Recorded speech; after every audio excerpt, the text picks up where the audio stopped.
Hi friends, आपका मेरे channel पूजा commerce classes में स्वागत है। मैं आपके लिए लेकर आई हूँ कॉमर्स की क्लास। ये क्लास 12 के लिए और बीकॉम सेकेंड ईयर के लिए बहुत इंपॉर्टेंट है। ये चैप्टर आपको क्लास 12 के सेकेंड चैप्टर में देखने को मिलेगा और बीकॉम सेकेंड ईयर के बुक में भी आपको ये देखने को मिल जाएगा। ऐसे तो ये class ICom, BCom, MCom, NEET, PhD और कॉमर्स से रिलेटेड ऑल एग्जाम के लिए इम्पोर्टेंट है। तो हमारा टॉपिक था साझेदारी फर्म का लेखांकन, अकाउंटिंग फॉर पार्टनरशिप फर्म। इसमें हमने देखा था साझेदारी के पूंजी खाते, कैपिटल अकाउंट ऑफ पार्टनर्स, और इसमें हमने दो मेथड्स देखे थे, परिवर्तनशील पूंजी विधि फ्लक्चुएटिंग मेथड और स्थिर पूंजी विधि फिक्स मेथड। उसके बाद आज हम देखेंगे लाभ हानि नियोजन खाता, profit and loss appropriation account. इसमें हम समझेंगे कि profit and loss appropriation account क्यों बनाया जाता है, और उसके बाद फिर हम देखेंगे profit and loss appropriation account का फॉर्मेट। ठीक है, और नेक्स्ट क्लास में हम लोग profit and loss appropriation account से रिलेटेड जितने भी जर्नल एंट्री हम उसको देखेंगे। ठीक है, तो हम अपने इस टॉपिक को स्टार्ट करते हैं। लाभ हानि नियोजन खाता, profit and loss appropriation account. साझेदारी में लाभ हानि का विभाजन एक निश्चित अनुपात से साझेदारों में किया जाता है।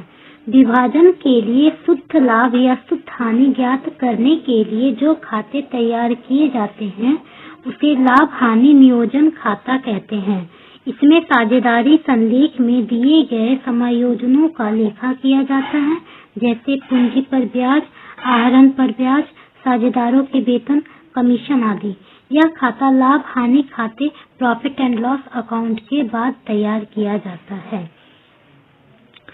तो साझेदारी क्या होता है? साझेदारी फर्म में जब हम साझेदारी फर्म बनाते हैं तो साझेदारों के बीच में जो भी फर्म में प्रॉफिट या लॉस होता है उसको बांटा जाता है। तो साझेदारों में प्रॉफिट और लॉस को बांटने के लिए हमें कुछ तो अनुपात चाहिए ना, कोई एक फिक्स रेशियो चाहिए जिस रेशियो में हम पार्टनर्स को प्रॉफिट और लॉस बांट सकें, क्योंकि उनके लिए ऐसा थोड़ी कि प्रॉफिट लॉस उठाकर और ऐसे ही दे दिए। उसके लिए तो जितने भी पार्टनर्स है, 2, 3, 4, 5 जितने भी पार्टनर्स है, उनमें एक रेशियो तो होना चाहिए ना कि इस रेशियो में पार्टनर्स को प्रॉफिट और लॉस बटेगा, या तो उनका कैपिटल गेनिंग रेशियो में, या तो फिर उनका जो भी वो रेशियो पहले से डिसाइड करके रखे उस रेशियो में। तो इसके लिए एक रेशियो पहले से ही निश्चित कर दिया जाता है कि इस रेशियो में साझेदारों के बीच में प्रॉफिट और लॉस को बांटा जाएगा। ठीक है, तो प्रॉफिट और लॉस का विभाजन करने के लिए, प्रॉफिट और लॉस को बांटने के लिए हमें शुद्ध लाभ या शुद्ध हानि निकालनी पड़ती है।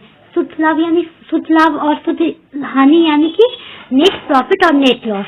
जब हमारे पास नेट प्रॉफिट और नेट लॉस निकलता है तभी हम वो पार्टनर्स में बांटते हैं। तो नेट प्रॉफिट और नेट लॉस निकालने के लिए हमें लाभ हानि नियोजन खाता यानी कि पीएल एप्रोप्रिएशन अकाउंट बनाना पड़ता है।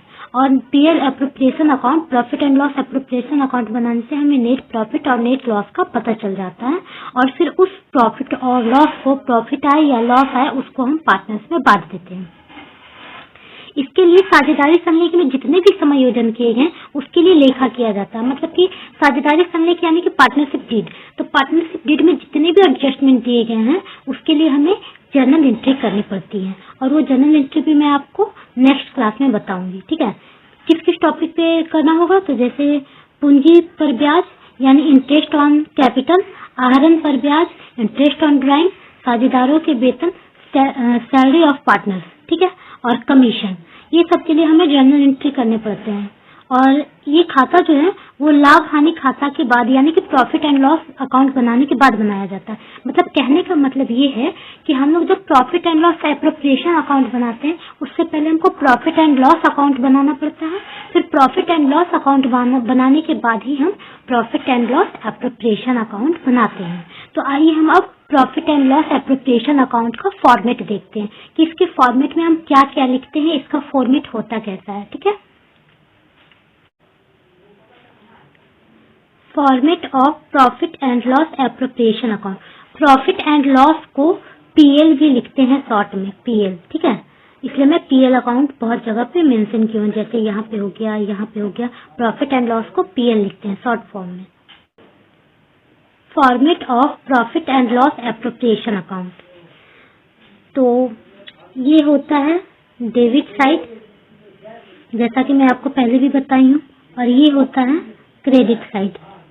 तो डेबिट साइड में हम आते हैं, अगर हमें लॉस हुआ है, ठीक है, अगर लॉस है तो हम उसे प्रॉफिट एंड लॉस अकाउंट जो हम पहले बनाए हैं, प्रॉफिट एंड लॉस अकाउंट में यदि लॉस आया तो हम यहाँ पे लिखेंगे to profit and loss account. ठीक है, ये लॉस मैं आपको समझाने के लिए यहाँ लिख दी हुई है, आपको नहीं लिखना, आपको लिखना to profit and loss account, PL account. ठीक है, और यहाँ पे मैं एग्जांपल के लिए 2 साझेदार ली हूँ, ए और बी, और उसमें जितना भी साझेदार दिया होगा उसका नाम आपको यहाँ पे मेंशन करना पड़ेगा, जैसे मैं लिखी हूँ ए और बी। ठीक है, तो प्रॉफिट एंड लॉस जितना भी लॉस आया है ए का, ए के अमाउंट को हम यहाँ पे लिख देंगे, बी के अमाउंट को यहाँ पे लिख देंगे, फिर यहाँ पे एक लाइन खींचेंगे और इन दोनों का टोटल निकालेंगे, इन दोनों के टोटल को फिर हम यहाँ पे लिख देंगे।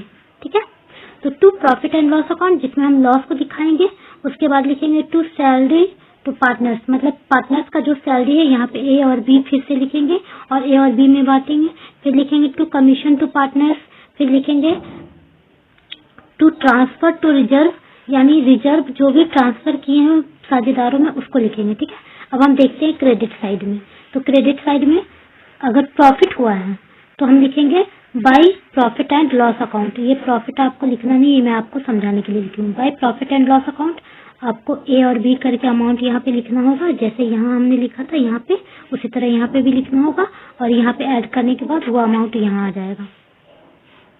उसके बाद फिर हम लिखेंगे bye interest on capital account, फिर लिखेंगे बाय इंटरेस्ट ऑन ड्राइंग्स, और दोनों का अमाउंट लिखकर यहाँ पे लिखेंगे और उस अमाउंट को यहाँ हम बाहर निकाल देंगे।